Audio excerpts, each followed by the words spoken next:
A massive deal has been reached in the entertainment world. Streaming giant Netflix is taking over Warner Brothers Discovery for $72 billion US. The acquisition gives Netflix access to a vast film catalog and the prestigious streaming service HBO Max. It's the largest consolidation deal in the entertainment industry since Disney's $71 billion takeover of Fox in 2019. The Netflix deal is expected to attract a lot of scrutiny from competition regulators. Both Netflix and Warner Discovery say the deal likely won't be finalized until 2027. And joining us now is Chris Bumbray, film critic and managing editor at JoeBlow.com. Good to see you, Chris. A massive business deal here in the entertainment world. How significant is this, and why the scrutiny? I mean, it's extremely significant because Warner Brothers is kind of storied for their vast library. And they also are the people that produce probably the most popular movies in theaters. Like right now, Sinners is a Warner Brothers movie, one battle after another. Barbie recently was a Warner Brothers film, Weapons.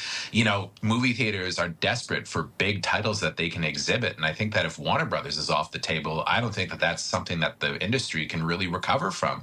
Netflix, you know, the CEO, Ted Sarandos, has already said that if the deal does go through, they'll consider releasing Warner Brothers movies in theaters, but with a more consumer-friendly window, basically meaning that movies will come out and a week or two later they'll be on Netflix, meaning nobody's going to go see these movies.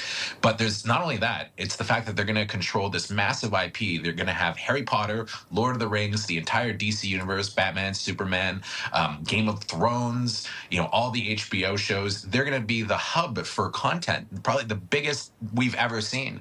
And not only that, but with AI tools coming in now, and this is something else that people are worried about, is that Netflix has kind of been dipping their toe into AI, and now they're going to have these huge properties in their sandbox that members of like the Netflix subscribers are going to be able to play with. So it's something that's shaking the industry to its core, and people are very upset about it. So certainly very significant with potentially far-reaching implications.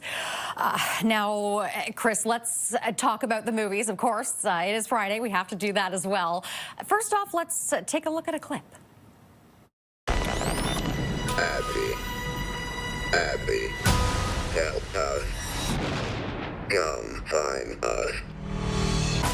I will show you the way.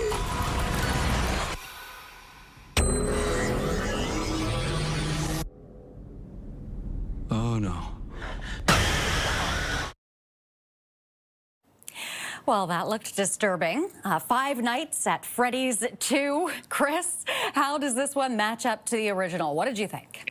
It's ironic that we're talking about this after the Netflix deal, because movies like this are not going to be what saves the industry. You know, there are things that kind of tap into these huge fan bases, and Five Nights at Freddy's is based on a video game series that has a big fan base, but they basically made the cheapest possible movie that they could. It's darkly lit. It's very uneventful. 90 minutes. It feels like 3 hours. And the reviews have been unbelievably poor. People are going to see it this opening weekend, but, you know, people are walking out of movies like this feeling like they wasted their money, and it's expensive to go to movies. You know, if you enjoyed the first Five Nights at Freddy's, I suppose you probably won't find the second one too much of a chore. But considering the IP, there's so much more that they could have done with this. But that's the model behind the studio that puts out these movies, Blumhouse. They make these movies very cheaply, very shoddily. And the script for this one is just atrocious. It feels like it was maybe written by ChatGPT, and I'm not even exaggerating. All right. We have another one here. I'm not sure we have time to show a clip, but it's called Kill Bill, Chris. I thought there was already a movie called Kill Bill. What's this one all about? This is Kill Bill, the whole bloody affair. So basically, it's the two Kill Bill movies. They were actually shot as one film, and they were split up because it was so long. Quentin Tarantino has kind of reassembled his original cut of the movie, which is 4.5 hours long and is playing in theaters nationwide. It's extra gory compared to the original, which was already pretty gory.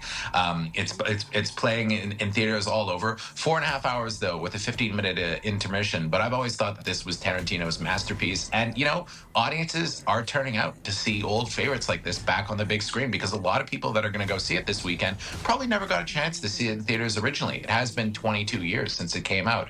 So I'm expecting this one to do quite well. And I have to say, Kill Bill holds up really well and is great as one movie. Oh, fantastic. I do remember the original. I suppose I'm aging myself there, but... Oh, me too. I saw it in theaters, so there you go. All right, Chris Bumbray, film critic and managing editor at JoBlo.com. Thanks, Chris. Thanks. My pleasure, Renee.